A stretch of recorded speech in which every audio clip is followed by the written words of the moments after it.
आप कानपुर के लिए कुछ ऐसा विशेष कर पाए? मेट्रो मिल गई। तीसरे, कानपुर में मैंने 10,000 करोड़ की रिंग रोड दी, जो 75 साल में कोई नहीं दे पाया रिंग रोड। जी, आपकी उपलब्धि रही। ये मेरी उपलब्धि। जी। मैं समझता हूँ देश में पहला सांसद हूँ जिसने एक काम किया। हाँ, 15,000 लोगों को उस योजनाओं का, सरकारी योजनाओं का लाभ दिलाया। सबसे ज्यादा लाभ मैंने दिलाया है राइट टू एजुकेशन। उसने भी एक गठबंधन तैयार किया है। आपको क्या लगता है इस गठबंधन से आने वाले टाइम में या चुनाव में उत्तर प्रदेश में या केंद्र में और भाजपा को कहीं ना कहीं रोक पाएगा? भ्रष्टाचार के कलंक लगे हुए हैं। जिस भ्रष्टाचार की गंगोत्री में ये डुबकी लगाए हुए हैं, उससे बचने के लिए है। इसीलिए हम उसको ठगों का बंधन कहते हैं, ठग बंधन। क्योंकि इन्होंने अपना विकास किया, मोदी देश का विकास कर रहा, मोदी गरीब का कल्याण कर रहा। लेकिन जब वोटों की बात आती है तो मुसलमान 35% का योजनाओं का लाभ तो ले रहा है, लेकिन भाजपा को वोट आज भी नहीं कर रहा, जबकि भाजपा ही उनको मुख्य धारा में ला रही है। क्या धीमे धीमे बताएंगे? परिवर्तन आएगा, धीमे धीमे आएगा। बहुत कुछ मुसलमानों को देने लगा है। और जी, बेहतर मुख्यमंत्री योगी जी, नीतीश कुमार या हिमंता बिस्वा शर्मा, कौन है बेहतर योगी जी। बेहतर प्रधानमंत्री, अटल जी या नरेंद्र मोदी जी? दोनों।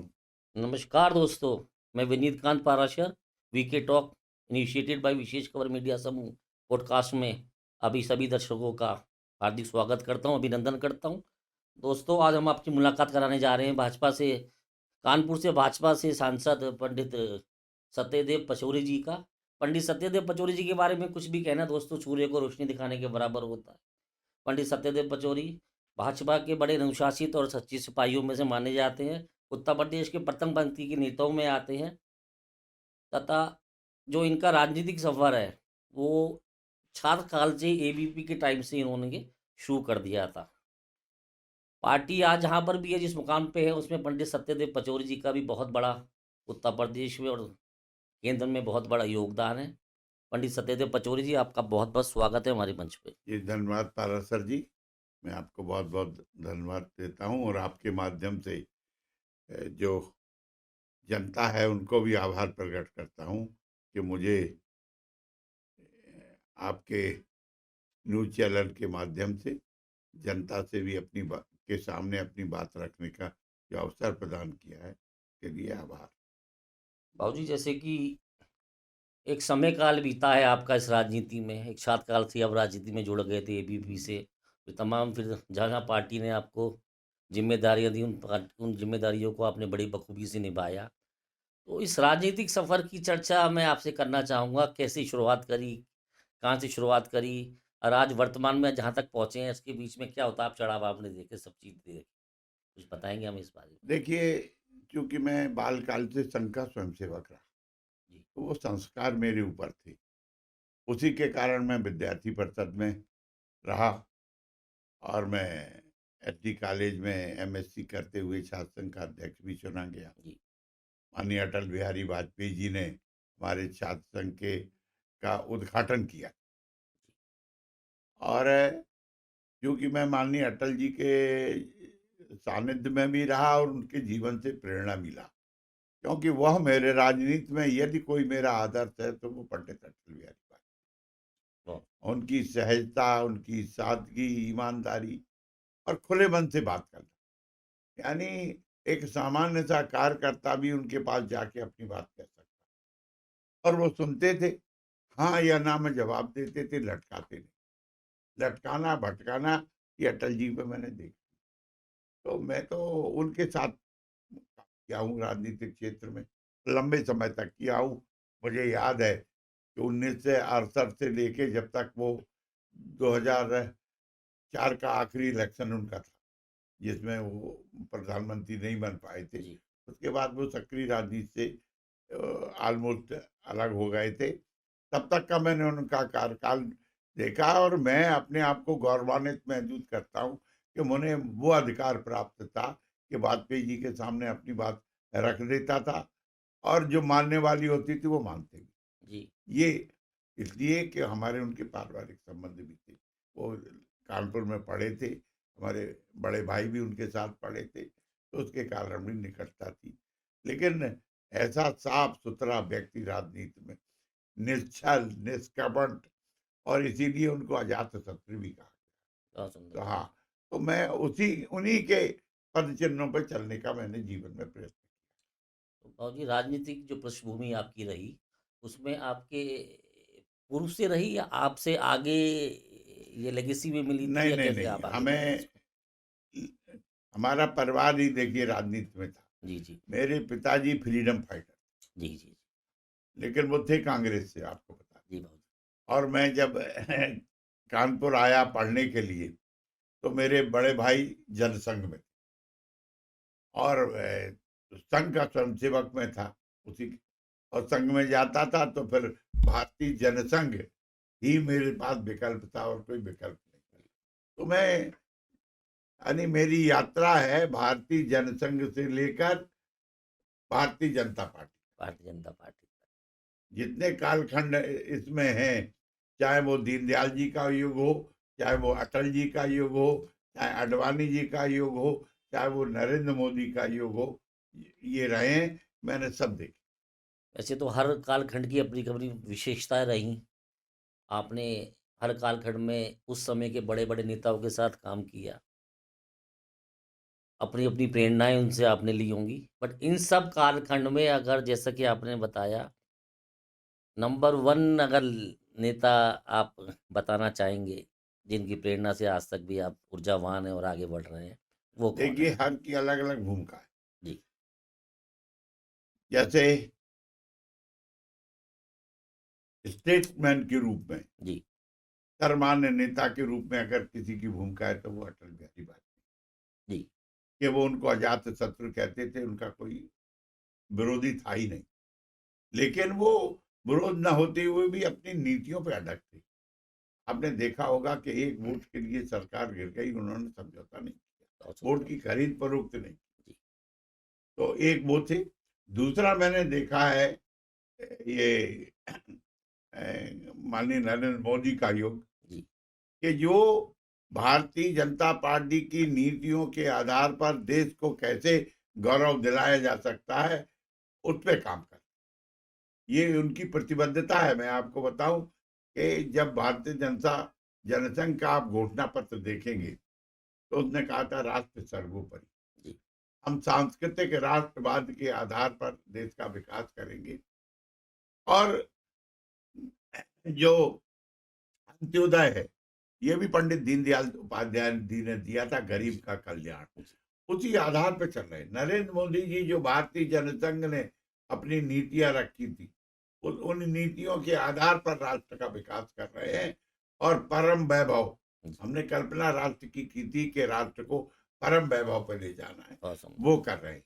जी, तो इसलिए तब आज के युग में तो नरेंद्र मोदी जी अनपैरेलल है।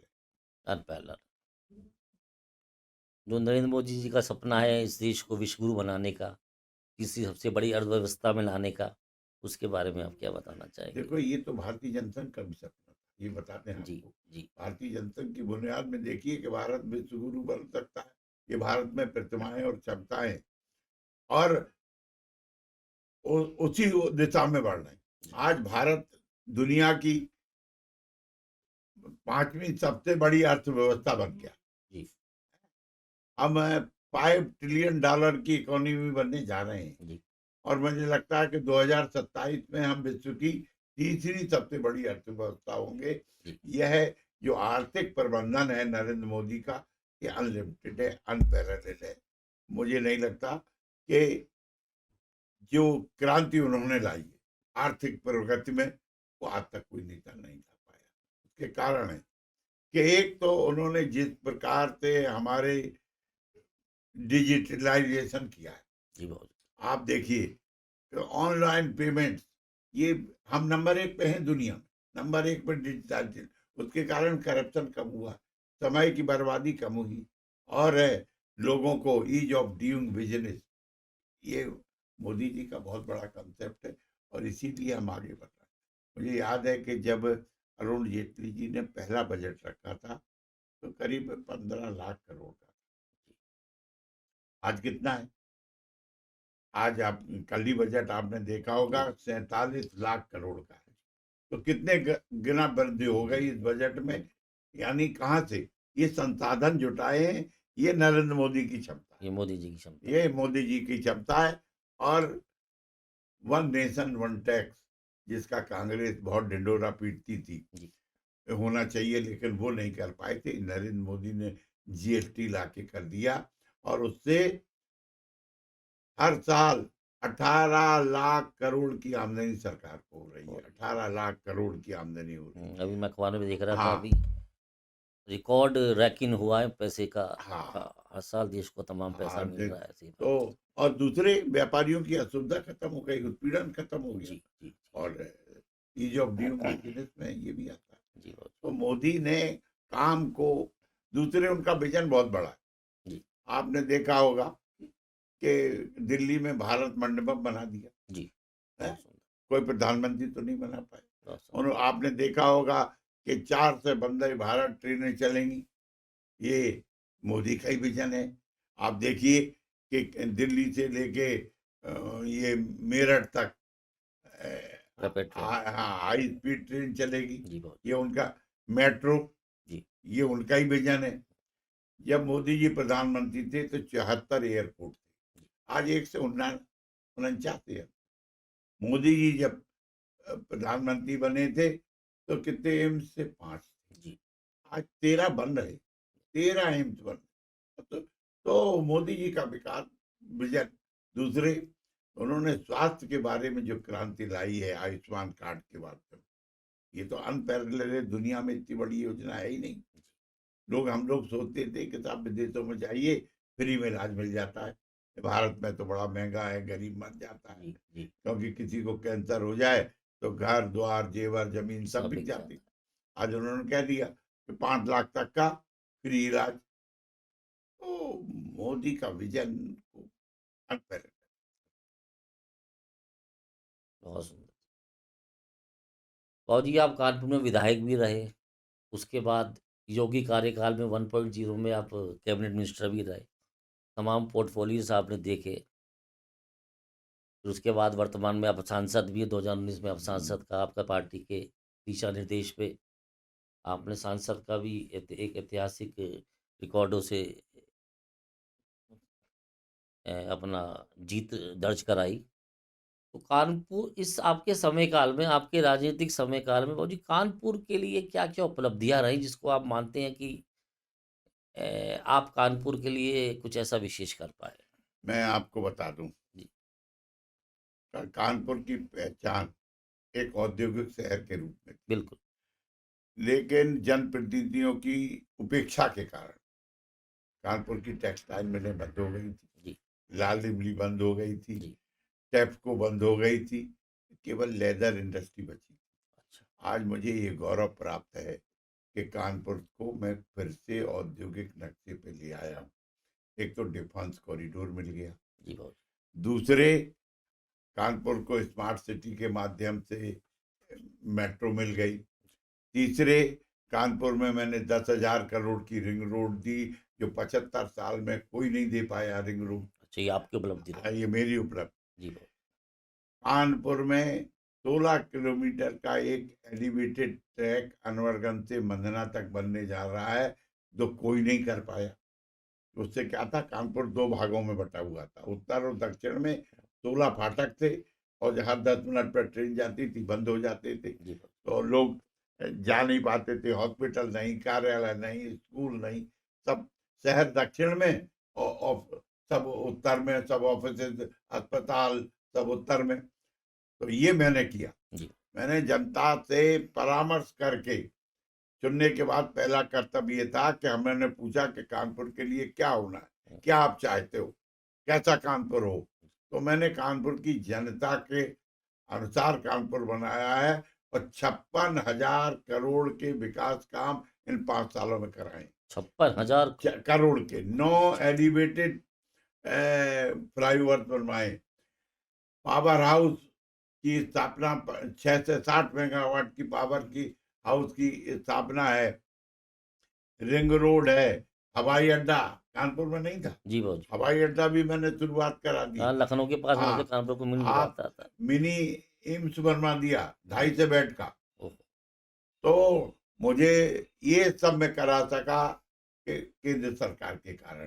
केंद्र सरकार में विजन बड़ा विकास का विजन था नरेंद्र मोदी का, और जो बात मैंने कही वो मानी, उन्हें लगा ये जुनून है। जी। तो हमें सब काम हुए और तेजी से हो रहे हैं। जनता स्वयं महसूस कर रही है कि इतने बड़े परिवर्तन 5 साल में जी बाबूजी। एक करिश्मा हुआ है कानपुर का। और उस पर मैं अपनी बुकलेट भी निकाल रहा हूँ 56,000 करोड़ की विकास कामों की, अलग अलग जी जो बाबूजी। जो काम है। और माननीय प्रधानमंत्री जी तमाम चीज़ों का फरवरी में लोकार्पण भी करने वाले हैं। जैसे पंच की पावर हाउस का जी। करीब 6,000 करोड़ का है। और रिंग रोड का भूमि पूजन करने वाले हैं। जी। ये एलिवेटेड रेलवे लाइन का जी। भूमि पूजन करने वाले हैं। तो इतने काम कानपुर में हुए हैं कि जनता अपने आप में संतुष्ट है और दिख रहा है। दूसरे, मैंने कानपुर को फिर से औद्योगिक स्वरूप प्रदान करने के लिए भी मैंने प्रयत्न किए हैं। और मैंने वो प्रयत्न नहीं किए कि पुरानी मिल, ये जो डिफेंस की हमारे यहाँ 5 फैक्ट्री है, जी। सब रोड चल रही थी। जी। जैसे ही सरकार ने कारपोरेशन बनाया, हमने उन कारपोरेशन को ऑर्डर मिले, वो बंद ना हो जाएं, इसके लिए 8,000 करोड़ के ऑर्डर दिलवाए। और वो अब चल रही हैं, प्रॉफिट में चल रही हैं। तो ये चमत्कार हुआ है। सरकारी कर्मचारी भी जो डिफेंस में काम करते हैं, वो प्रसन्न है कि कोई सांसद डिफेंस के लिए इतना कर सकता है कि वो आश्चर्यचकित। लेकिन मैं इसलिए कर रहा हूँ कि कानपुर को फिर से औद्योगिक गौरव प्राप्त। बहुत सुंदर। बाबूजी, इस उम्र में भी इतने ऊर्जावान और इतना समय आप समाज को या समाज के कार्य को दे पाते हैं, इसका क्या राज है? देखिए, राज ऐसा है कि वर्क कल्चर है। हम कभी न थके हैं, जी। न रुके हैं। जी। हम काम करते रहते हैं, चरे भी थी चरे भी। जी। और आप देखते होंगे कि मैं 18 घंटे काम करता 18 घंटे काम करता हूँ। अभी जो विकसित भारत संकल्प यात्रा निकली थी, जिसमें मैंने रिकॉर्ड बनाया है कि पूरे हमारे यहाँ यात्रा चली 30 या 29 नवंबर या दिसंबर में चालू हुई थी। जी। और ये फरवरी में खत्म हुई है। जी बाबूजी। और मैं हर हर वार्ड में गया, क्या बात! यात्रा के हर वार्ड में 2 शिफ्टों में था। पहली शिफ्ट में एक वार्ड में था, दूसरी शिफ्ट में दोनों वार्डों में गया हूँ, जनता के बीच में संवाद किया है। और मैंने योजनाओं के बारे में भी बताया है, जनता को लाभ भी दिलवाया। जी। इसलिए कि जो प्रधानमंत्री का मकसद है कि हमारा जो योजनाएं हैं ठीक गरीब है। कल्याण की, वो हाँ, हाँ। नीचे तक पहुंचे हर कॉर्नर तक पहुँचे। पहुंचे। जी। उसके लिए मैं समझता हूँ देश में पहला सांसद हूँ जिसने एक काम किया है बहुत सुंदर। कि हमने एक वार्ड मित्र की रचना रची। हुँ। वो मुख्यमंत्री से सलाह करके कि हर वार्ड में हमने एक व्यक्ति को बनाया, वो पेड था। और वो जो सरकार की योजनाएं हैं वो लेके गरीबों के बीच में जाता था। लाभ मिला कि नहीं मिला, हुँ। नहीं मिला तो क्या दिक्कत है, उनका फॉर्म भरना, उनको लाभ करना। तो ऐसे 15,000 लोगों को अपने एक साल में, अभी मैंने बनाया है 2023 में, जी। उसकी 1 जनवरी 2023, 15,000 लोगों को उस योजनाओं का, सरकारी योजनाओं का लाभ दिलाया। सबसे ज्यादा लाभ मैंने दिलाया है राइट टू एजुकेशन। जी बाबूजी। यानी गरीबों को पता ही नहीं था कि मैं 1 किलोमीटर के दायरे में सरकारी स्कूल में, बड़े स्कूल में भी अपने बच्चों को पढ़ा सकता जी। हूँ। हमारे वार्ड मित्र जाते हैं, उनसे फॉर्म भरते हैं और डीएम के यहाँ जाते हैं, उनके एडमिशन कराते हैं, उनको पढ़ाते हैं। तो ये हमारा जनता से सीधा इस मामले से जी। संपर्क और संवाद भी हो गया, और गरीब का कल्याण। तो ये जो वार्ड मित्रों की व्यवस्था है, ये सिर्फ़ कानपुर में ही या पूरे उत्तर प्रदेश में ये आपने लागू केवल की? हमने एक एनजीओ से जी बाबूजी। कोलैबोरेट किया था। जी। उन वार्ड मित्रों को पैसा एनजीओ देती है। जी। हमने एक ऐप बनाया हुआ है। अच्छा। तो आप, हमारा वार्ड मित्र जाएगा, सर्वे करेगा, तो ऐप में फीड करेगा जी। कि आपने कितना काम किया महीने भर में। वो आकलन भी हमारा ऐप के माध्यम से होता है, हाँ, उसके माध्यम से उनको भुगतान होता है। और इसी का कारण है कि आप देखिएगा कि अभी नमो ऐप में भी हम सबसे आगे चल जी, जी। हाँ, इसलिए क्योंकि हम जनता से संवाद है, संपर्क है, जनता के बीच में रहते हैं, जनता के बीच में काम करते हैं। और जी जो सेंट्रल यूपी है, कानपुर क्षेत्र है, देहात है, मूल रूप से यहाँ पे ब्राह्मणों का बड़ा एक वर्चस्व माना जाता है या ब्राह्मणों का अच्छा वोट बैंक माना जाता है और इसमें भी कोई शक नहीं है ब्राह्मणों के सबसे जो लोकप्रिय नेता हैं वो आप ही माने जाते हैं। तो ऐसा क्या ब्राह्मणों के क्या सर्व समाज के नेता आप कानपुर में स्थापित हैं, सब समाज के रूप में। तो क्या ऐसे गुण हैं आपके कि ब्राह्मण भी आपसे ही मोहब्बत करता है जबकि और ब्राह्मण नेता भी हैं या तमाम और लोग हैं जो आप ही से मोहब्बत करते हैं? देखिए, मैं जन्म से ब्राह्मण हूँ जी, और कर्म से वैश्य हूँ, पेशे से लोहार हूँ जी, और राजनीतिक हूँ। तो राजनीति में को तो मैं तो सबको लेके चलना पड़ता है। बहुत सुंदर। मैंने आपको एक बात कही थी कि मैं अटल बिहारी वाजपेयी का अनुसरण कर रहा हूँ। अनुसरण तो अटल बिहारी वाजपेयी ब्राह्मण थे तो सारे वर्ण आप ही और में हैं। हाँ, लेकिन उन पे कोई जातिगत आक्षेप नहीं लगा। जी बाबू जी। वही मैंने किया है, मैं ब्राह्मण हूँ। जी, ये गर्व से कहता हूँ, ब्राह्मण का कोई कार्यक्रम नहीं छोड़ता, जी, जाता हूँ। और ब्राह्मण का काम है समाज को एक सूत्र में बांधना, मजबूती प्रदान करना। ब्राह्मण भी मजबूत हो, हम जी, ये नहीं कहते हैं। हम कहते हैं कि भाई ब्राह्मण में जो 16 संस्कार हैं वो होने चाहिए। तो परंपराओं का मैं पक्षधर हूँ। गरीब कन्या का विवाह में हम सब ब्राह्मणों के सबसे बढ़ के योगदान करता हूँ, क्योंकि ब्राह्मण कृपण है, मुझे कष्ट होता है। जब ब्राह्मण आगे बढ़े, इसमें मुझे प्रसन्नता होती जी, है, क्योंकि ब्राह्मण में वो क्षमता है कि सारे समाज को लेके एक साथ चल सकता है, यस। और किसी में नहीं। इसलिए ब्राह्मण श्रेष्ठ है, ज्येष्ठ है। और जी अभी पूर्व में बहुत कुछ इन पार्टियों के नेताओं ने ब्राह्मण समाज को लेके तमाम तमाम टिप्पणियां करी जो कि बड़ी विवादित थी। तो ऐसे लोगों के बारे में आप क्या बताना चाहेंगे, कहना चाहेंगे? या ज्ञानता है या क्या नहीं, है? मैं हमें लगता है ये या तो उनमें ब्राह्मणी गुण को वो पूर्ण रूप से धारण नहीं कर पा रहे हैं, जी, क्योंकि ब्राह्मण किसी का बुरा नहीं छेड़ता। जी, ये सबसे बड़ा गुण है जी, ब्राह्मण में, मैं आपको बता। जी, कहते हैं सर्वे भवन्तु सुखिनः, ये तो ब्राह्मण ही कहता है ना, सर्वे सन्तु निरामया। तो ये लिए ब्राह्मण का गुण तो सबको सुखी रखना है। हम चाहे कष्ट में रहें, लेकिन मेरा पड़ोसी, मेरा भाई, मेरा सजाति, मेरा समाज सुखी रहे, ये कल्पना का किसी में तो ब्राह्मण में। इसलिए हमें लगता है कि ब्राह्मण की पूरे गुण हमें धारण करने चाहिए। बाबू जी अभी जैसे अभी इलेक्शन आने वाले हैं, कुछ महीनों में इलेक्शन आ जाएंगे। हम देख रहे हैं विपक्ष ने भी एक गठबंधन तैयार किया है। हम्म, इंडी आप लोग उसको घमंडी गठबंधन कहते हैं, कुछ लोग उसको वो खुद उसको इंडिया हाँ। इंडी गठबंधन कहते हैं।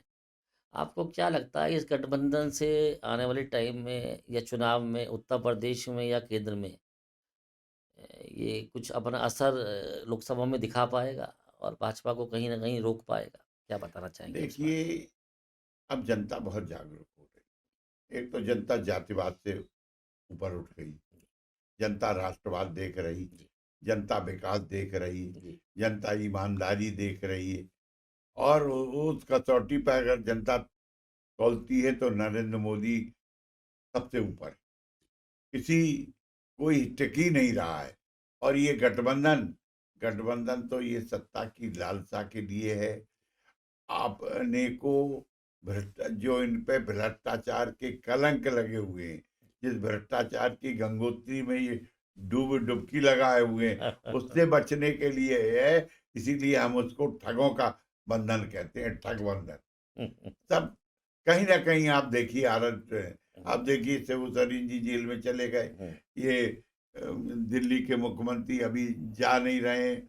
ये सोनिया गांधी उनके लड़के बेल पे हैं। जी, तो इन्होंने राजनीति में करप्शन किया है। तो करप्शन वाले ईमानदार आदमी के सामने कोई टिक नहीं सकते। क्योंकि इन्होंने अपना विकास किया है, मोदी देश का विकास कर रहा है, मोदी जी। गरीब का कल्याण कर रहा है। इन्होंने गरीब का कल्याण नहीं किया, इन्होंने केवल नारे दिए हैं गरीबी हटाओ, लेकिन गरीब को हटा दिया, वहाँ बुलडोजर चलवा दिए, वहाँ मल्टीप्लेक्स बनवा दिए। और मोदी मोदी गरीबों के लिए मकान बाबूजी बुलडोजर तो हाँ, योगी बाबा भी बहुत चलवाते हैं। नहीं, लेकिन वो वहाँ चलवाते हैं जिन्होंने सरकारी जमीन पे कब्जा किया हो या दूसरी संपत्ति पे कब्जा किया हो, माफिया हो। जी। ये अलग-अलग है बुलडोजर का अच्छा, मतलब है। कंसेप्ट अलग है दोनों का। हाँ, उन्होंने गरीब पे चलवाया, इन्होंने माफियाओं पे चलवाया। हाँ। जी बाबूजी। कानपुर में भी बाबूजी पिछले 10 साल में योगी बाबा जी के आने के बाद जो कानून व्यवस्था है उसमें काफ़ी सुधार देखने को प्रत्यक्ष रूप से मिला ही होगा। ये बुनियादी परिवर्तन है जी, ना। जी। अब आपके कानपुर में कमिश्नरी व्यवस्था हो गई, जी। जिसकी बहुत पहले जरूरत थी। अच्छा बाबूजी। तो आप उसका लाभ देख लीजिए। हुँ, इतने अधिकारी हो गए कि आज थानों पे निगरानी बड़ी सतर्कता से हो रही।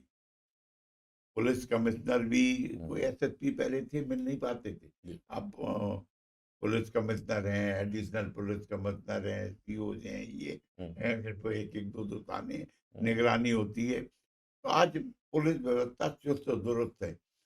एक दो घटनाओं को मैं कानपुर की बता दूं कि जो हो गई, और उसको कोई पुलिस ने संज्ञान नहीं लिया, तो माननीय मुख्यमंत्री ने संज्ञान ले लिया जी, और उनसे कहा इस पे क्या कार्रवाई की है। जी। तो ये इतना अलर्ट मुख्यमंत्री है कि अगर कोई जरा सी भी गड़बड़ होती है तो मुख्यमंत्री को खबर। मुख्यमंत्री का तो बराबर। इसलिए पुलिस सतर्क हो गई कि अगर मुख्यमंत्री को पता चल जाएगा, इसलिए खुद ही पुलिस सतर्क। बिल्कुल ठीक कहा आपने। बाबूजी उत्तर प्रदेश की राजनीति में बतौर मुख्यमंत्री योगी जी के बारे में आप कुछ बताना चाहेंगे? देखिए, एक तो योगी जी मेहनती परिश्रमी, जी, बहुत ईमानदार, जी। और उनका विकास का विजन, विकास। उनका विजन के कारण ही आज उत्तर प्रदेश देश में नंबर 2 पे आ गया जी, प्रगति में। आप देखिए, उनके पहले, उसके पहले उत्तर प्रदेश का औद्योगिकरण नहीं था, जी, नहीं था ना। और उनसे समाज में देख लीजिए कि जो प्रस्ताव अभी इन्वेस्टर समिट में आए, पहले 4 लाख करोड़ के आए थे, अब की 35 लाख करोड़ के आ गए। तो यानी उद्योगपति कानपुर में, उद्योग, उत्तर प्रदेश में उद्योग लगाना क्यों चाह रहे हैं? इसलिए कि कानून व्यवस्था ठीक है, इसलिए कि यहाँ नौकरशाही पे अंकुश है, इसलिए कि यहाँ पारदर्शी व्यवस्था है, कोई करप्शन नहीं है। और उत्तर प्रदेश को उत्तम प्रदेश बनाने का अगर कोई काम कर रहा है तो वो योगी आदित्यनाथ। और जी कभी-कभी चीज़ चर्चाएँ भी चलती रहती है कि उत्तर प्रदेश में या भारतीय जनता पार्टी का जब जब भी सत्ता में सरकारें रहती हैं, अधिकारी बहुत हावी हो जाता है नेताओं पे। नेताओं की नहीं सुनता, चुने हुए अधिकारियों प्रतिनिधियों की नहीं सुनता, अपने मन से कार्य करता है या सिर्फ़ एक ही जगह उसकी रिपोर्टिंग रहती है। तो इन चीज़ों को आप भी देखते हैं या कैसे महसूस करते हैं? ऐसा हम मैं नहीं मानता। हो सक देखिए, हर चीज की, हर व्यक्ति की रिपोर्टिंग माननीय मुख्यमंत्री जी पे सीधी रहती है, चाहे वो सांसद हो, जी, चाहे विधायक हो, चाहे वो अधिकारी हो, चाहे वो मंत्री हो। और इसीलिए अधिकारी तो गड़बड़ कर ही नहीं जी, सकता। अधिकारी अगर गड़बड़ करता है तो उनके सामने टिक भी नहीं पाता। मैं बताऊं, तमाम उनके प्रिय रहे हैं, लेकिन उनकी फीडबैक गलत मिला है तो उन्होंने उनको हटा हटा दिया। हाँ, तो मुख्यमंत्री जी काम पसंद करते हैं कि वो विकास पसंद करते हैं। सबसे बड़ा उनका जो है, आप बताइए, एक कार्यकाल में 4-4 एक्सप्रेस वे बनवाना कोई मामूली बात थी? बिल्कुल ठीक किया। गंगा एक्सप्रेस वे कितना बड़ा एक्सप्रेस वे बन रहा है, Purvanchal express way, Bundelkhand express way है, और अब तो लखनऊ से कानपुर एलिवेटेड भी बन रहा है। तो वो विकास के लिए पसंद है। दूसरे, उन्होंने जिस प्रकार से गन्ने के भुगतान को प्राथमिकता दी, जी, जिस प्रकार से उनके समय में जो खाद्यान्न के मामले में, गेहूं और धान की खरीद के मामले में जो उत्तर प्रदेश नंबर हुआ है, उनके मामले में दुग्ध उत्पादन में उत्तर प्रदेश नंबर 1 पे हुआ, जी चीनी उत्पादन में हुआ। ये सब योगी जी के कारण, उनकी मेहनत के कारण है, क्योंकि मैं उनके साथ एमएसएमई मिनिस्टर रहा जी जी और मैंने देखा कि एक जिला एक उत्पाद योजना जो लाए थे, वो आज बड़ी चर्चित हो गई पूरे देश जी बात में, हैं? और वो एक जिला एक उत्पाद योजना उत्तर प्रदेश से ही आई, योगी जी के राज्य में आई। योगी जी के साथ और आज उत्तर प्रदेश राज्य बना, जब बना था उसके बाद कभी भी उत्तर प्रदेश का स्थापना दिवस नहीं मनाया जी गया। आज 24 जनवरी को उत्तर प्रदेश का स्थापना दिवस मनाने का काम भी योगी जी ने किया। जी स्थापना दिवस से बात आई। आज तक जिस जैसे भी उत्तर प्रदेश में बड़े बड़े कार्य होते थे, उसमें जो बैकग्राउंड होता था, उसमें जो चीज़ें हाईलाइट ज़्यादा करी जाती थी, उसमें ताजमहल ज़्यादा दिखता था। हाँ, अब की स्थापना में हमने देखा, या तमाम भारतीय जनता पार्टी या जो भी पार्टी या प्रदेश के कार्य होते हैं, कार्यक्रम होते हैं, उसमें भारतीय संस्कृति, मंदिर, तो ये ट्रांसफॉर्मेशन है सरकार का इसके बारे में क्या बताएंगे आप? देखिए ये युग सनातन संस्कृत के तो जागरण मतलब का क्या युग। ताजमहल पसंद आना बंद हो गया उत्तर प्रदेश सरकार को? देखिए ये हम गुलामी के दौर में रहे तो हमारी संतान से संस्कृति बैकग्राउंड में चली गई थी, पिछड़ गई थी। जी जो हमारे आस्था के केंद्र थे उनके बारे में लोग चर्चा ही नहीं करते थे। लेकिन जब से मोदी और योगी आए, जी इनमें दोनों का योगदान है, मैं आपको बता रहा हूँ। जी आज अयोध्या में राम मंदिर बन गया तो उसमें जहाँ मोदी का योगदान है कि मार्ग प्रशस्त किया बनवाने का, जी और रिकॉर्ड समय में बना तो ये योगी जी का योगी जी परिश्रम के कारण है। अयोध्या एक नई शहर के रूप में विकसित हुआ, एयरपोर्ट बन गया, रेलवे स्टेशन बन गया और पूरे विश्व से पर्यटक आएंगे। तो पर्यटक स्थल उत्तर प्रदेश बने, इसके लिए भी योगी जी प्रयत्नशील है। आप देखिए एक बनारस कॉरिडोर मोदी जी ने बनवाया, जी ये मोदी जी ने आप देखिए कि अयोध्या में मंदिर बनवाया, जी योगी जी बंदा मथुरा कॉरिडोर बनवा रहे हैं, आप चित्रकूट का कॉरिडोर बनवा रहे हैं, जी विंध्याचल का कॉरिडोर बनवा रहे हैं। तो वो अपने जो धार्मिक नैमिसारण का बनवा रहे हैं, तो धार्मिक स्थलों को जो आस्था के केंद्र हैं, जहाँ हमारी सनातन संस्कृति जहाँ से प्रफुल्लित हुई है, जहाँ से जन्म लिया है, जहाँ आध्यात्मिक आस्था के केंद्र थे, उनको पुनर्जीवित कर रहे हैं ताकि सनातन संस्कृति दिखाई दे, जी जो लुप्त हो गई थी। विलुप्त संस्कृति को फिर से लोगों की स्मृतियों में ला रहे जी शौर्य जी, पहले राम मंदिर बना, अब ज्ञान वापी मंदिर की चर्चाएं शुरू हो गई हैं। हैं।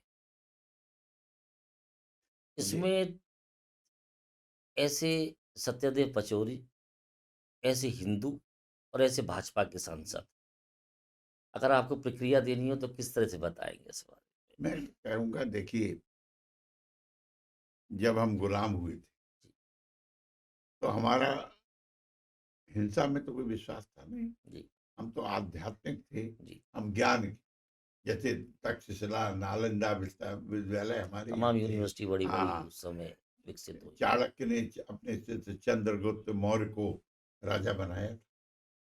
ये हमारी सोच थी। लेकिन जब ये लुटेरे आतताई आए, लूट ले गए हमें, हमें गुलाम बना दिया, धर्मांतरण करके अपना मजहब थोप दिया, तो कहीं न कहीं हमारी सनातन संस्कृति को नष्ट तो नहीं कर पाए, वो कहीं न कहीं दब गई।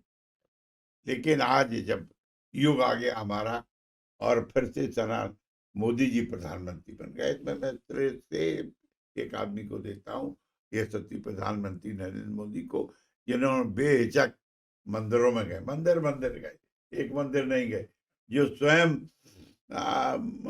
वहाँ पर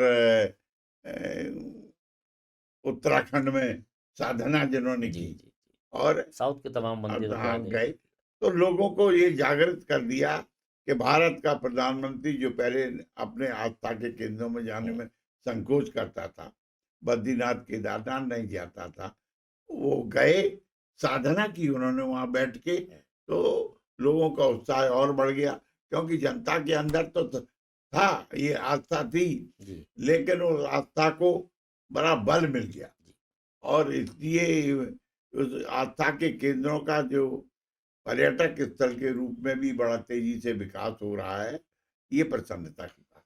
और जी अक्सर देखने को मिला है संस्कृति के साथ-साथ, अध्यात्म के साथ-साथ जो मोदी जी का मॉडल है ये इसके साथ आपकी आर्थिक चीज़ों को भी जोड़ देता है। जैसे हमने देखा कि काशी कॉरिडोर बना, अब अयोध्या कॉरिडोर बना, अब मथुरा कॉरिडोर की चर्चा है। हमने देखा इसमें जो इंफ्रास्ट्रक्चर आया तमाम उसने लोगों को आर्थिक रूप से बहुत स्ट्रॉन्ग बनाया और लोगों को वहीं कार्य दिया कि अब उन्हें घर से जाने की ज़रूरत नहीं होती। इस बारे में आप क्या देखिए, आप देखें दुनिया के तमाम देश जिन पे कोई उद्योग नहीं है, केवल पर्यटन उद्योग है। जी, मैं इटली गया, जी, इटली में मैंने वेटिकन सिटी देखी, जी, इटली में मैंने पूसा की मीनार देखी, जी, उनका पुराना सा एक खंडहर जो दंगल था जहाँ राजा बैठते थे, वो भी देख। तो ये सब पर्यटन पे चल रहा है, पर्यटन। इनकी इकोनॉमी पर्यटन है। हाँ, इंफ्रा है, इंफ्रास्ट्रक्चर उनका है, हवाई जहाज हैं, मेट्रो हैं, अच्छी सड़कें हैं, तो वही काम मोदी कर रहे हैं। देश में सड़कों का जाल बिछा रहे हैं, देश में इंफ्रास्ट्रक्चर डेवलप कर रहे हैं, और connectivity, air connectivity, road connectivity है, और रेल कनेक्टिविटी, ये सब कनेक्टिविटी दे रहे हैं, ताकि दुनिया के लोग और भारत के लोग भी अब विदेशों में न जाएं, अपने ही स्थल देखें। जी, अब भारत पर्यटक का केंद्र बने विश्व के लिए और भारतवासियों के लिए ये काम नरेंद्र मोदी कर रहे हैं, ताकि जो विदेशी मुद्रा विदेशों में जाती है वो भारत में आए, हमारी मुद्रा, तो हमारा विकास होगा। पर्यटक केंद्र में एक केवल देखने का काम नहीं होता, लोगों को रोजगार मिलता है, होटल चलते हैं, टैक्सी चलती, दुकानें चलती हैं, माल चलते हैं, तो इतना बड़ा रोजगार के अवसर पर्यटक के माध्यम से मिलते हैं, और उससे हमें विदेशी मुद्रा भंडार भी मिलता है, इकोनॉमी बढ़ती है। जी, तो वही दृष्टिकोण के आधार पर भारत को एक सर्किट के रूप सर्किट।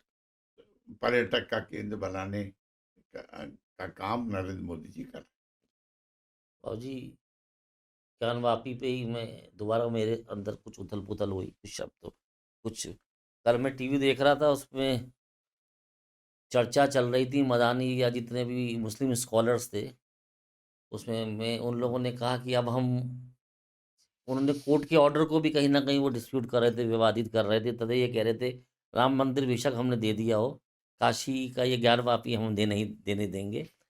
और लाठी और भैंस के कंसेप्ट में वो बातें करने लगे कि आज लाठी बेशक वहाँ होगी, कल लाठी हम पे दोबारा आएगी। इस मुद्दे पे आप क्या बताना चाहेंगे? क्या बोलना हैं। मैं चाहेंगे? कहता हूँ कि देखिए,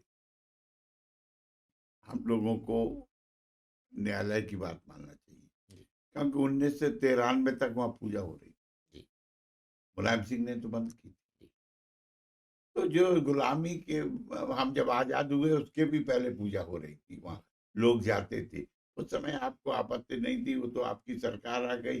मुलायम सिंह तो उनको मुल्ला मुलायम सिंह कहते थे। जी, उन्होंने वोट के लालच में प्रतिबंध लगा दिया, जिसको न्यायालय ने खत्म कर दिया है। हुँ, तो न्यायालय का सम्मान हमें करना चाहिए। और मुझे याद है कि जब अयोध्या की लड़ाई शुरू हुई, जी, तो अशोक सिंघल जी ने कहा था कि मुझे ज़्यादा नहीं, 3 स्थल चाहिए। मुझे काशी चाहिए, हुँ। मुझे मत काशी माने जो ज्ञान सबसे वापी, बड़े हमारे अध्याय के केंद्र हैं, हाँ, वही चाहिए। जो हमारे आस्था के आस्था केंद्र के हैं, और वो चाहिए, तो उसमें ज्ञान वापी भी है। अच्छा, और मैं समझता हूँ कि जो रिपोर्ट आ गई है, वो रिपोर्ट हिंदुओं के पक्ष में है। हुँ, तो हम लोग सब आपस में बैठ के कोई ना कोई हल निकालें कि जो हिंदुओं के आस्था के केंद्र हैं हम उनको दे दें। हम तो जाति नहीं कर रहे हैं। हमने अयोध्या में राम मंदिर लिया है, तो उससे बड़ी मस्जिद के लिए जगह दी, जी, 5 एकड़ जगह दी। हुँ, तो भारत की संस्कृति सहृदयता की संस्कृति है। और ये सरकार भी सहिष्णुता के आधार पर चल रही है। हम्म, ये हम किसी का उत्पीड़न नहीं करा रहे। जब मोदी कहते हैं सबका साथ, सबका विकास, सबका विश्वास, सबका प्रयास, तो हम गरीबी की रेखा के नीचे के जो लाभ दे रहे हैं जी, उसमें मुसलमान को भी मिल रहा है। मिल रहा मुसलमान की आबादी है 19% और लाभ ले रहे हैं 35%। है। जी, 35%। लेकिन अच्छी बात है, वो पिछड़े हुए थे। हम्म, लोगों ने उनको केवल भ्रमजाल में फैला के मुसलमान को वोट बैंक बनाया था। हम्म, हम मुसलमान का विकास हम चाहते हैं। मुसलमान इस देश से मिलजुल कर रहे, भाईचारे से रहे और मुसलमान उन्नति और प्रगति करे। क्योंकि जब तक सारा समाज प्रगति नहीं करेगा तब तक देश कैसे आगे बढ़ पाए। इसलिए देश की प्रगति के लिए जरूरी है कि मुसलमानों की भी प्रगति हो और और यही नरेंद्र मोदी सोच रहे हैं। और जैसे आपने बताया कि मोदी जी का भी यही विज़न है, इवन पार्टी का भी यही विज़न है कि मुसलमानों को भी मुख्य धारा से जोड़ना है। तमाम योजनाओं का लाभ जो हिंदू को मिले वो मुसलमान को मिले, बिना जाति भेदभाव के, धर्म के भेदभाव के मिलना चाहिए। लेकिन जब वोटों की बात आती है तो मुसलमान 35% का योजनाओं का लाभ तो ले रहा है, लेकिन भाजपा को वोट आज भी नहीं कर रहा, जबकि भाजपा ही उसको मुख्य धारा में ला रही है। क्या धीमे धीमे बताएँगे इस बारे में? परिवर्तन आएगा, धीमे जी, धीमे जी, आएगा। बहुत कुछ मुसलमान आप समझने लगा, ऐसा नहीं। जी, पिछले चुनाव में भी 7% मुसलमानों ने जी। वोट दिया था। हुँ, और आपका जो सर्वे है वो बता रहे हैं कि करीब 15% मुसलमान बीजेपी को वोट करें। अच्छा, ऐसा कुछ आप लोग महसूस कर रहे हैं, सर्वे बता रहे हैं। बहुत बाबूजी, अगले कुछ महीनों में लोकसभा चुनाव है, आपकी क्या तैयारी है उनको लेके? हमारी देखिए, मैंने 5 साल तैयारी की जी बाबूजी। और मैं 88 वार्ड हैं मेरे लोकसभा क्षेत्र में। हुँ, हर वार्ड में जाता हूँ। मेरे कार्यालय परमानेंट चलते हैं। अच्छा। मैं यहाँ बैठा हूँ, जी बाबूजी। मेरे कार्यालय चल रहा है, मेरा प्रतिनिधि बैठा हुआ है और लोगों की समस्याएं सुनता है, उनका निदान कराता है। विकास के काम भी कराए जाते हैं। दिल्ली में भी मेरा कार्यालय है, हुँ, वहाँ भी कोई दिक्कत हो जाए लोगों को, दिल्ली के काम हो हुँ, तो वो भी होते हैं। और सुबह से मेरे यहाँ लाइन लग जाती है लोगों के आने की। जी। और सुबह की सबको दिनचर्या कितने बजे शुरू हो जाती है बाबूजी? मेरी पब्लिक डीलिंग या लोगों से सुबह मिलना? 9 बजे से। सुबह 9 बजे से आप लोगों से हाँ, मिलना शुरू। 9 बजे से जो होती है और रात को 10-11 बजे तक तो फिर रहती है। 1 चलती है जब तक जी लोग जी। रहते हैं। जी। तो जनता संतुष्ट है और हम पार्टी का भी काम करते हैं, जनता का भी काम करते हैं। बाकी जो पार्टी का निर्देश होगा उससे आगे चलेंगे, क्योंकि हम मूल रूप से तो पार्टी के संगठन के कार्यकर्ता हैं। जी, जी। तो पार्टी आगे बढ़े ये हमारा प्रयास। प्रयास रहता है। बाबूजी, आपकी सुपुत्री नीतू सिंह जी, वो भी सुना है बहुत राजनीति में आपके साथ सक्रिय रहती हैं और आपके साथ कंधा से कंधा मिला के तमाम समाज सेवा करती हैं। तो उनको लेके कुछ राजनीतिक सोच या उनको आगे राजनीति में टिक या इस टाइप का कुछ बताना देखिए, चाहेंगे इस बारे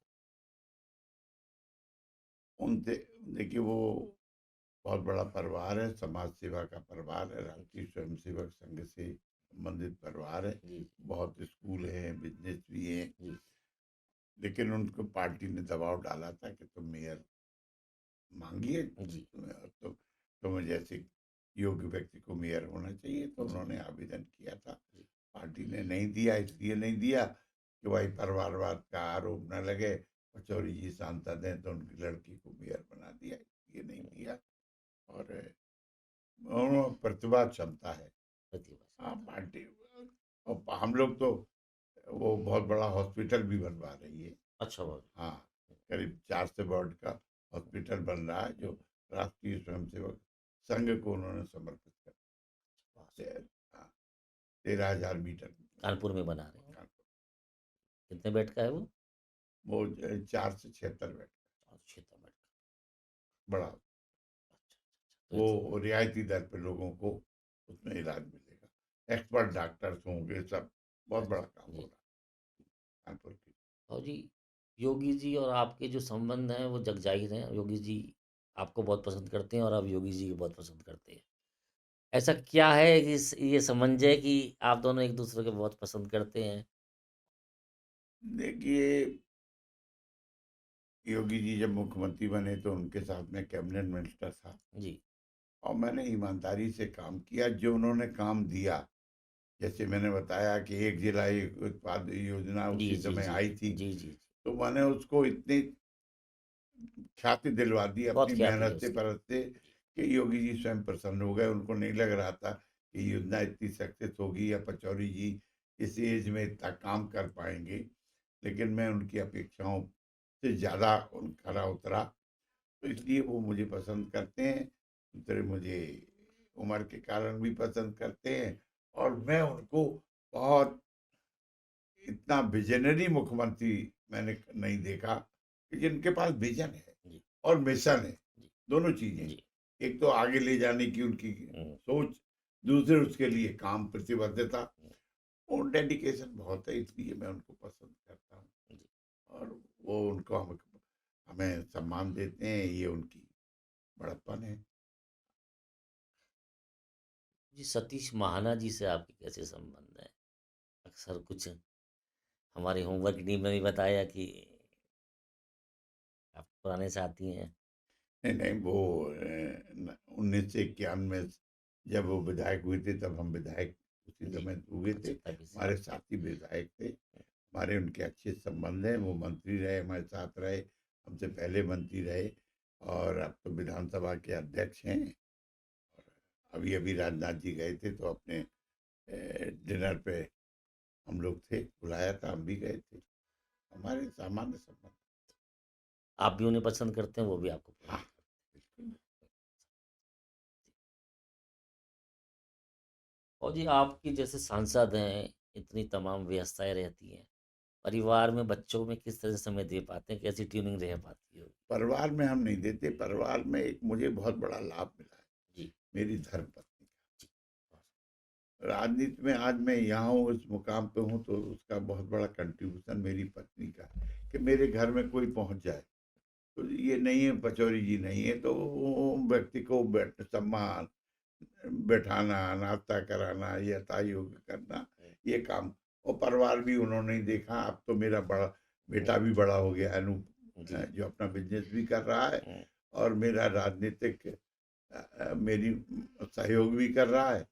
और सारे काम अब लड़का देखता है, तो जी, इसलिए हमारे पास तो दो दो हैंड है, मेरी पत्नी का भी है, मेरे बेटे का भी बेटे है। का भी है। जी, वर्तमान में उत्तर प्रदेश सरकार जैसे आप बता रही है बहुत ही अच्छा कार्य कर रही है और ये बिल्कुल विज़िबल भी है कि कार्य कर रही है, बहुत गति से कर रही है। लेकिन सरकार में वर्तमान सरकार में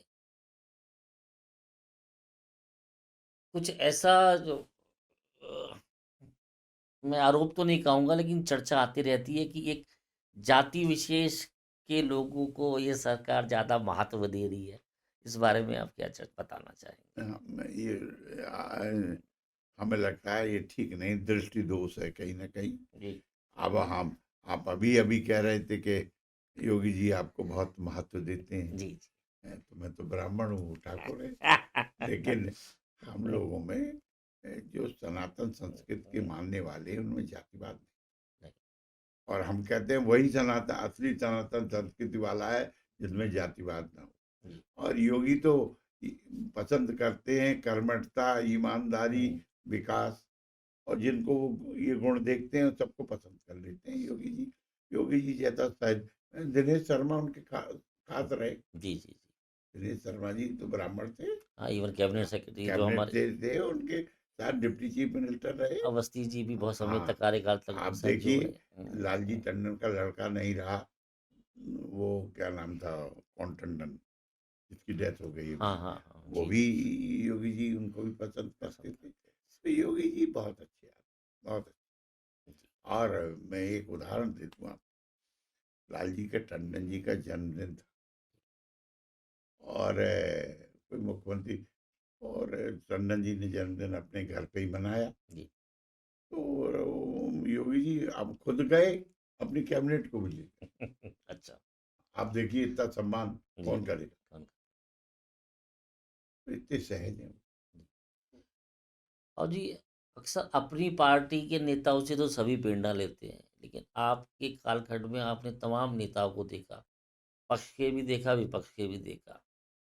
विपक्ष का कोई ऐसा नेता जिसको आप मानते हो कि हाँ, उसकी कुछ प्रेरणाएँ थीं या उन्होंने देश को आगे बढ़ाया, या ऐसा नेता भारतीय जनता पार्टी के अंदर भी होना चाहिए था?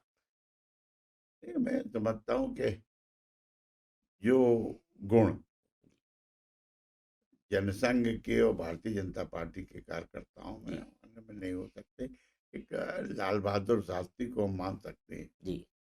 कि जो जब 1965 का युद्ध हुआ तो हुँ, उन्होंने संघ से परामर्श किया था जी, और अपने उस पर अटक हो गए थे। हुँ, हैं? तो हम संघ ने भी उनको सपोर्ट किया था उस जी, लड़ाई में। लेकिन हमें नहीं लगता कि आज मोदी और अटल बिहारी वाजपेयी को कोई छू सकता जी, है। और आडवाणी जी ने भी काम किया है। हुँ, तो हमारे यहाँ जितने बड़े आदर्श हैं हुँ, जिन्होंने राष्ट्र को सर्वोपरि माना। जी, सबसे बड़ी बात यह है कि हमें राष्ट्र राष्ट्र सर्वोपरि। सर्वोपरि है, उसके लिए हमें काम करना जी, है। और जब राष्ट्र है तो राष्ट्र में समाज भी है। जी, तो हमारा देश कैसे परम वैभव की ओर पहुंचे, ये संघ के जो संस्कार है, ये भारतीय जनता पार्टी के कार्यकर्ताओं में, जनसंघ के कार्यकर्ताओं में समझाए गए, पिरोए गए, इनका उन्होंने अनुसरण किया, उसी से वो ज्येष्ठ श्रेष्ठ बने। इसलिए भारतीय जनता पार्टी के मुकाबले तो और किसी दल में इतने अच्छे नेता नहीं। नहीं, ना कभी हुए ऐसे। नहीं, क्योंकि वो उनके यहाँ ऑनेस्टी नहीं। जी, बहुत। हमारे यहाँ देखिए, जो भी काम बात है, होना है तो हाँ, नहीं होना तो ना। हुँ, है? और करप्शन नहीं है। सबसे बड़ी बात तो ये है ना, आज हम इकोनॉमी कहाँ से कहाँ पहुंच गई, उसका कारण तो यही है कि करप्शन खत्म कर दिया, भ्रष्टाचार करना हुँ, कर हुँ, दिया। पहले के प्रधानमंत्री कहते थे कि हमारे यहाँ से 1 रुपए चलता है 15 पैसे पहुंचता। हुँ, अब तो 1 रुपए चलता है 1 रुपए पहुंचता। डीबीटी, डायरेक्ट बेनिफिट ट्रांसफर, विधवा पेंशन, वृद्धावस्था पेंशन, कर्मचारियों की तनख्वाह, ये वो सब तो सीधे खाते में जा रही सब है, ऑनलाइन। सब ऑनलाइन हो रही है। आज हम सांसद हैं, हमारी 31 तारीख को ही तनख्वाह आ जाती। जी, जी, इतना इतनी बड़ी व्यवस्था कहाँ। बहुत बड़ी व्यवस्था। बहुत बड़ी बात। और जी। अब तो उन्होंने सांसद निधि वगैरह भी ऑनलाइन कर दी। अच्छा। हुँ, हाँ, पहले जो डीएम को ये वो ना, अब तो सीधा ये खाता है दिल्ली में वही। जी, अब केवल आप फॉर्मेट भरिए और डीएम स्वीकृत कर देगा, लेकिन भरेगा उसमें, ऑनलाइन भरिए और वहाँ चला जाएगा, वहाँ से ठेकेदार के नाम पेमेंट आ जाएगा। पेमेंट अच्छा। बाबूजी, अक्सर देखा गया है कि एक ब्राह्मण समाज है, जैसे अभी आपने पूर्व में बताया मैं कि मैं ब्राह्मण होने का गर्व लेता हूँ, हम्म, लेकिन एक हिंदू होने के नाते मैं जातिवादी राजनीति में बहुत ज़्यादा विश्वास नहीं करता। ये फिर भी एक क्वेश्चन मेरे दिमाग में आ रहा है। हमर जैसे कि वो जो उसका टोटल वोट बैंक है, हाँ, हमें लगता है 99% ब्राह्मण आज भारतीय जनता पार्टी के साथ है। भारतीय सारा वोट उसका उसी को जाता है, और ब्राह्मण भारतीय जनता पार्टी के लिए एक नैरेटिव सेट करने में, पॉजिटिव नैरेटिव सेट करने में, लोगों को कन्विंस करने के लिए बहुत मेहनत भी करता है। तो क्या ब्राह्मणों को भारतीय जनता पार्टी में वो प्रतिनिधित्व मिल पा रहा है जो उसको मिलना चाहिए? क्योंकि अगर हम बात करते हैं कि हर समाज के लोग पार्लियामेंट में भी होनी चाहिए, विधानसभा में भी होनी चाहिए, नौकरियों में भी होनी चाहिए। तो ब्राह्मण को क्यों ऐसा लग रहा है अब कि वो इसमें पिछड़ता जा रहा है? चाहे विधानसभा की बात हो, चाहे लोकसभा की बात हो, या तमाम नौकरियों की बात हो। क्या बताना चाहेंगे वो इस ऐसा कुछ है नहीं, ये दुष्प्रचार है जानबूझ के। भारतीय जनता पार्टी के विरोधी लोग ये दुष्प्रचार कर रहे हैं, पर? जी, क्योंकि ब्राह्मण केवल खुद ही वोट बैंक नहीं है, ब्राह्मण में क्षमता है बाकी लोगों को भी कन्विंस करने की और जी, मोड़ने की। जी, आज जब तक ब्राह्मण कांग्रेस के साथ रहा, कांग्रेस सत्ता में रही, जी, और जब से ब्राह्मण ने जनसंघ की तरफ मोड़ किया और उसके बाद भारतीय जनता पार्टी से पूर्ण रूप से जुड़ गया राष्ट्रवाद के कारण, क्योंकि ब्राह्मण अपने लिए नहीं सोचता, ब्राह्मण देश की सोचता है जी, और समाज की सोचता जी, है। देश प्रगति करे तो ये सबसे ज्यादा प्रसन्नता किसी की होती है तो ब्राह्मण की होती है। अच्छा, ब्राह्मण में बहुत क्षमता है, ये भी बता दें आप जितनी प्रतिभाएं हैं ब्राह्मण की, आप पहले आप देखिए आईएएस वगैरह कौन ब्राह्मण ही बोलते जी, सबसे ज्यादा। आज देखिए उद्योगों में कौन है, ब्राह्मण ज्यादा आगे आ गए। विदेशों में देख लीजिए, विदेशों में सबसे ज्यादा अगर तमाम सीईओ इंटरनेशनल हाँ, पदों पे सब ब्राह्मण ही बैठे हैं। ब्राह्मण ही है जी, वहाँ, जी, जी, क्योंकि ब्राह्मण में योग्यता और क्षमता है, जी। इसलिए उसे कोई कुंठा उंठा नहीं रहती, उसे कोई चाह भी नहीं है, क्योंकि वो स्वयं में इतना सक्षम है, अपने आप को जो लक्ष्य देता है निर्धारित करता है उसको प्राप्त करता है। प्राप्त कर इसलिए ब्राह्मण तो नहीं, ब्राह्मण केवल देश की सोच रहा जी, है, सर्व समाज की सोच रहा है। और देखिए, मैं तो उस परिवार से हूँ कि जहाँ हमारे यहाँ पंडिताई भी होती थी, तो हम तो सबके यहाँ जाते थे, बैकवर्ड के यहाँ भी जाते थे कथा करने के लिए। हमारे पिताजी कथावाचक थे। हम तो सबसे ज्यादा कथा कौन कराता, वैश्य समाज ही कराता, जी, बैकवर्ड कराता, भागवत कहते थे। और तो इसलिए तो हम ही ने तो उनको एक सूत्र में ये धर्म के नाम पर, आध्यात्म के नाम पर एक जोड़ के रखा है, तो वो ब्राह्मण समाज। इसलिए ब्राह्मण समाज में कुंठा और निराशा कुछ नहीं है। ब्राह्मण समाज प्रसन्न है कि देश आगे बढ़ रहा है, देश की अर्थव्यवस्था आगे बढ़ रही है। हम 2047 में फिर से आर्थिक संपन्न राष्ट्र बनेंगे, प्रगतिशील राष्ट्र बनेंगे। ये जो सकारात्मक काम हो रहा है, इससे ब्राह्मण प्रसन्न। और जी, इसी चर्चा में आगे बढ़ाते हुए कुछ थोड़ी सी पर्सनल बातें करेंगे जो बड़ी छोटी सी रोचक भी होने वाली है मुझे लगता है आपके साथ में। आपका फेवरेट फूड क्या है बाबू जी? क्या लगता है आपको अच्छा खाने में? मैं तो देखिए दाल रोटी खाता हूँ, शाकाहारी हूँ। हाँ, क्योंकि डायबिटिक भी हूँ, तो इसलिए बहुत सात्विक भोजन करता हूँ और एक टाइम करता हूँ। छात्र, जब आप छात्र थे, जब जब युवा थे, उस समय की कुछ खास पसंदीदा चीजें या वो चौराहे, वो नुक्कड़ नहीं जहाँ नहीं, जाके खाना देखिए पसंद मुझे करते हो खाने कुछ पीने चीजें? का बहुत शौक था, जी। आप तो चूंकि हम्म, और अभी भी वो छात्र यादें रहती हैं, तो चाट आट खाने का बहुत शौक है। जी। और अभी भी बाजार में मौका मिलता है तो फिर चाट खा लेता कानपुर हूँ। में ऐसी कोई विशेष जगह जहाँ पे आप अक्सर जाते हो चाट खाने, या उसकी चाट आपको आज भी याद आती है? नहीं, हमें तो चाट फिर लखनऊ की पसंद आती, चाट खाना होता तो लखनऊ का। कानपुर में बाबूजी बनारसी के लड्डू और ठग्गू के लड्डू, हाँ, ये बड़ी चर्चाओं में रहते, क्या है ये लड्डू? नहीं नहीं, देखिए वो उनका प्रोडक्ट ऐसा है, जी। जो बनाते हैं वो क्वालिटी और कहीं आ नहीं अच्छा। पाती। और बनारसी का तो लड्डू विदेशों तक जाता विदेशों तक है, जाता है। और ठग्गू का भी लड्डू बहुत वो है, मशहूर है। उसकी पंचलाइन भी बड़ी मशहूर है बाबूजी, हैं? ऐसा कोई सगा नहीं जिसको ठग्गू नहीं था कि हाँ, वो सगा नहीं। उन्होंने लिख रखा है लोगों को अट्रैक्ट करने के जी, लिए। जी। बाबूजी फिल्में देखने का भी शौक रहा होगा कभी, या है अभी? बहुत कम, अच्छा। बहुत कम। फिर भी एक चुनिंदा पिक्चर जो आपको पसंद हो, आज तक यादों में हो? नहीं, मैं बहुत कम जाता हूँ पिक्चर के, मुझे पढ़ाई में इंटरेस्ट था। अच्छा। अपने मैं जहाँ रहा हूँ, व्यापार में इंटरेस्ट रहा तो व्यापार किया, राजनीति में इंटरेस्ट है तो राजनीति की।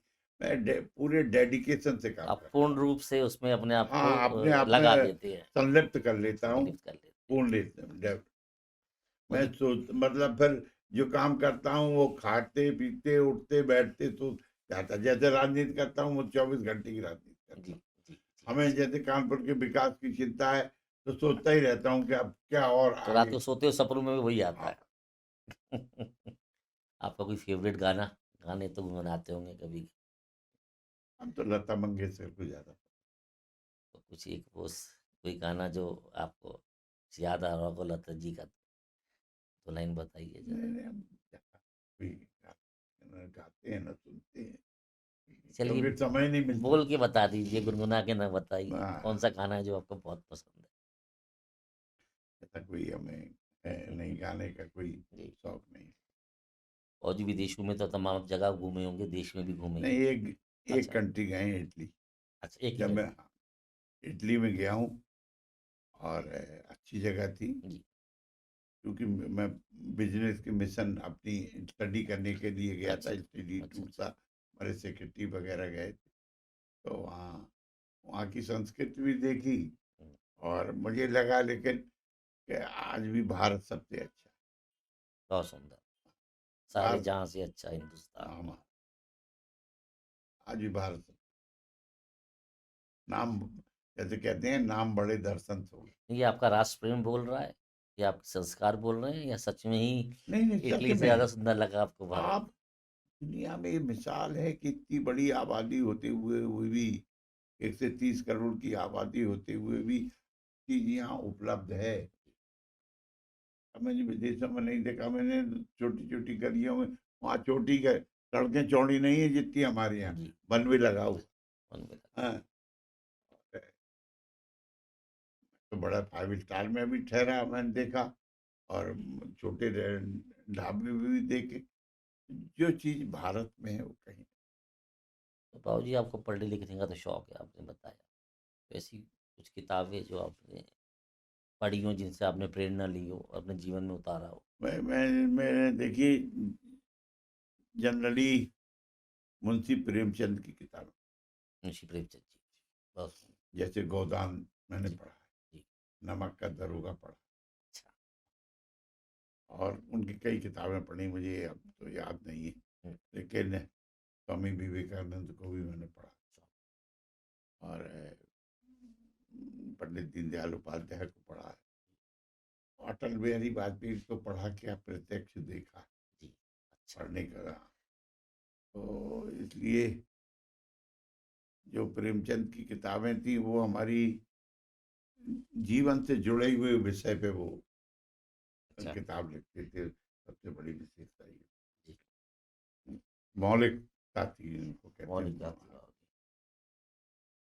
बाबूजी एक राउंड होता है रैपिड फायर राउंड, उसमें मैं कुछ आपको विकल्प दूँगा, उन हाँ, विकल्पों में से आपको एक विकल्प मुझे बताना होगा। ठीक, तो आइए चलिए उस रैपिड राउंड में चलते हैं, चलिए छोटा-सा रैपिड राउंड है ये। हाँ, बाबूजी बेहतर मुख्यमंत्री योगी जी, नीतीश कुमार या हिमंता बिश्वा शर्मा जी? कौन है बेहतर योगी जी। मुख्यमंत्री? योगी जी। बेहतर प्रधानमंत्री अटल जी या नरेंद्र मोदी जी? दोनों। अगर एक दो ही चुनना हो तो? दोनों, अनपैरेलल दोनों। अनपैरेलल दोनों हैं। अपने-अपने समय काल के दोनों ही विभूतियाँ हैं। भविष्य में आप बाबूजी मोदी जी का उत्तराधिकारी किसको देखते हैं? अभी तो मोदी जी हैं, आगे भी रहेंगे। मोदी जी और मोदी जी। उनका तो उत्तराधिकारी कोई और नहीं है।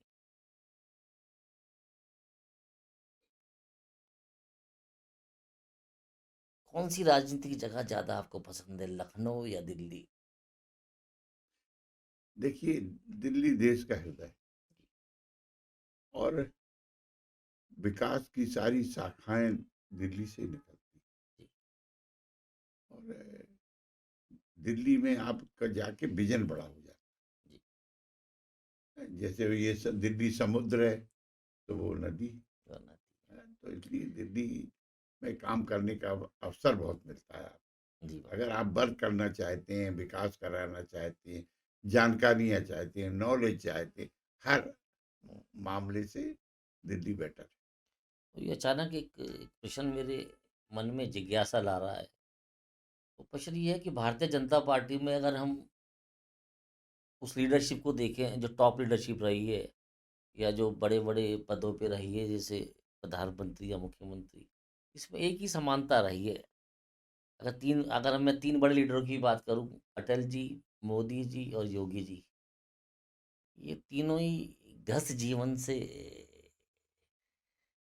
गृहस्थ जीवन में इन्वॉल्व नहीं थे, उससे ज़्यादा इनका सरोकार नहीं रहा। तो क्या यही उनकी सफलता का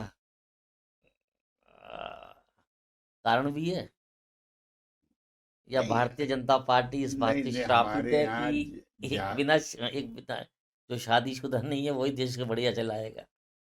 नहीं, ऐसा नहीं है। देखिए, लेकिन एक बात तो ये है कि जिनके परिवार नहीं होता, उनमें कोई दूसरे हस्तक्षेप नहीं, बहुत सुंदर। और वो स्वतंत्र रूप से काम करते हैं, स्वतंत्र रूप से निर्णय लेते हैं, और उनको केवल अपना कर्तव्य दिखता है। जो भगवान श्री कृष्ण ने गीता में कर्म को महत्व दिया है, अ, कर्म करते रहो, तो वो है। लेकिन इसलिए हमारे यहाँ परंपरा भी ज़्यादा अविवाहित की है। जी। आरएसएस में तो आरएसए प्रचारकों के की तो कारण, परंपरा हाँ, यही रही है कि जो लोग डेडिकेशन 100% डेडिकेशन दे से, हाँ। सकें। तो ये इसको हाँ, इससे हमें करप्शन से दूर रखता है, हाँ, मतलब क्योंकि कहीं ज़रा लालच होता नहीं, कोई सिफ़ारिश होती नहीं, कोई प्रभाव होता नहीं। तो श्रापित नहीं, मैं कहूँगा कि भारतीय जनता पार्टी भाग्यशाली है जी, कि उसके यहाँ ऐसे लोग पनपते हैं, बढ़ते हैं और उनको ऐसे-ऐसे मौके मिलते हैं देश के लिए आगे बढ़ने बिल्कुल। है ही ये बात, भारतीय जनता पार्टी और देश का भाग्य है ये, के। जी, कि भारतीय जनता पार्टी के हाथ में सत्ता, और ऐसे नेताओं के हाथ में सत्ता जो अविवाहित हैं, जो राष्ट्र के प्रति समर्पण भाव से काम। बस मुख्यमंत्री निवास में आपने पहले भी जाने का मौका मिला होगा। अब देखते होंगे, अभी भी गए होंगे। तो जैसे हम तो नहीं गए लेकिन लोग बताते हैं कि अक्सर कि अब बड़ा ज़मीन आसमान का वहाँ पर चेंज है। अब वहाँ पे अध्यात्म से जुड़ी हुई चीज़ें ज़्यादा समझ में आती हैं परस्पर भौतिक चीज़ों से। इसमें आप क्या बताना चाहेंगे? देखिए, एक जी, तो योगी जी ने अपना बैठने का सिस्टम बना दिया और कार्यालय बना दिया। जी, पहले तो मुख्यमंत्री के यहाँ जाने में बड़ा बहुत वो होता था, जाओ हाथ कालीदास मार्ग पे, तो स्टाफ बैठता नहीं था, जी। और वो एसडी वगैरह एक रहते थे, या मुख्यमंत्री से मिल लो तो वहाँ कोई काम। अब उन्होंने बाकायदा ऑफिस खोल दिया, उनके अधिकारी बैठते हैं, हुँ, स्वयं मुख्यमंत्री समय देते हैं, वहाँ मिलते हैं, और वहीं डिस्पोजल भी होते हैं। तो मुख्यमंत्री जी ने बहुत अधिपति बनाए, कालिदास मार्ग को निवास के साथ साथ ये समस्याओं के समाधान का केंद्र भी बना। और ये जो कानपुर में जो मेट्रो का वर्क चल रहा है, जिस गति में चल रहा है, क्या लगता है आपको कब तक ये पूर्ण हो पाएगा? कब ये तक लोग सेवा में आ पाएँगे? देखिए, सेकंड फेज हमारा शुरू हो गया। जी, first phase near about completion में, जो 2025 तक कंप्लीट हो जाएगा, और ये अभी 24 में शुरू हो रहा सेकंड फेज, ये भी 27-28 में खत्म हो जाएगा। और मेट्रो का काम तो ऐसा है कि निरंतर चलने वाला है, जी, क्योंकि नई नई जगह खोज होंगी, नई जगह। मेट्रो का तो नेटवर्क पूरा फैलेगा ना कानपुर में। तो अभी तो शुरुआत है, फर्स्ट फेज सेकंड फेज से। लेकिन जिस प्रकार से पॉपुलेशन बढ़ रही, तो लोगों को आने जाने के लिए संसाधन चाहिए, उसमें मेट्रो पर निर्भरता बढ़ गई है लोगों की। इसलिए मेट्रो का काम तो चलेगा। आपके यहाँ देखिए, मैं आ रहा था अभी, गाजियाबाद में भी नई लाइन और मेट्रो शुरू जी। हो रही है, हाँ, बहुत तमाम काम चल बहुत रहे हो हैं। रही। अब देखिए, हाई स्पीड ट्रेन का शुरू हो गया, मेरठ तक का काम।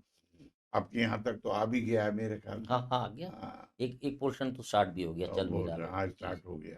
मोदी जी तो खुद आए थे स्वयं अब उसकी। रेल पर निर्भरता हो गई, और इससे ये ग्रीन रिवॉल्यूशन भी है। हुँ, हुँ। ये ग्रीन, जैसे क्या होता था पहले, अब इतनी बसें चलें, ये चलें, तो पोल्यूशन होता था।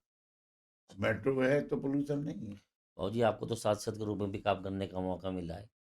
केंद्र में भी आपने तमाम बड़े-बड़े नेता देखे हैं अपनी पार्टी में। कुछ एक कैबिनेट मिनिस्टर जिनके कार्यशैली से आप हमेशा प्रभावित हुए हों या आपको लगता है कि हाँ, सच में बहुत हाँ अच्छा जी, कार्य कर रहे हैं? नितिन गडकरी। जी। तो ऐसा क्या उनकी कार्यशैली ने आपको प्रभावित किया? उनके नो नहीं है, विजन है उनके पास। जी, विजनरी मिनिस्टर है। जो जाएं, आप बताएं, जो रिंग रोड में ले आया, जी, this is a miracle. Right. इसलिए मैंने कहा कि साहब रिंग रोड चाहिए, हुँ, ये वो। उन्होंने कहा भाई स्टेट शेयर देगा नहीं, हुँ। कैसे? मैंने कहा नहीं देगा, स्टेट में पैसा नहीं है, ये वो। उन्होंने पूरा अपने ओन कर लिया। कैसे सिस्टम किया, हमारे यहाँ रिंग रोड का काम, जमीन एक्वायर हो गई और काम चालू हो गया। मतलब बड़ी सरलता से वो सब कुछ करा हाँ, जाता है। और सरलता से। वो कहते हैं मांगो। जी। ऐसा कौन सा मिनिस्टर है बताइए? बात जी, मुझे अभी कह रहे थे कि भाई वो तुम्हारे यहाँ उसको रिंग रोड का उद्घाटन करने जाने वाले हैं, तो कोई बता देना किसकी मुझे घोषणा करनी है, मैं घोषणा कर दूंगा। जीटी रोड एलिवेटेड हमारे यहाँ बन रहा है। अच्छा। रामा देवी से वहां तक का, मेडिकल कॉलेज तक का 12-13 किलोमीटर 13 का किलोमीटर। एलिवेटेड जीटी जी, रोड जी, बन रहा। जी, हमने जी। मांगा, उन्होंने दे दिया। ऐसा कौन मिनिस्टर है जो कहे मांगो,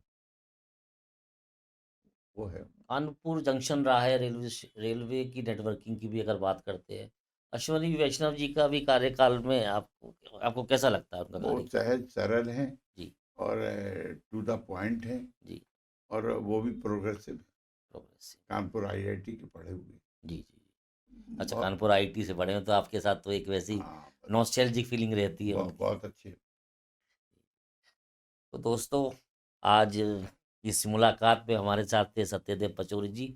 उम्मीद है ये सारी बातें जो हमारी सत्यदेव जी के साथ हुई, कुछ पर्सनल, कुछ राजनीतिक सफ़र के बारे में, आप सबको बहुत पसंद आएँगी। तब तक के अब अगली मुलाकात के लिए जय हिंद, जय भारत। धन्यवाद। बहुत बहुत धन्यवाद।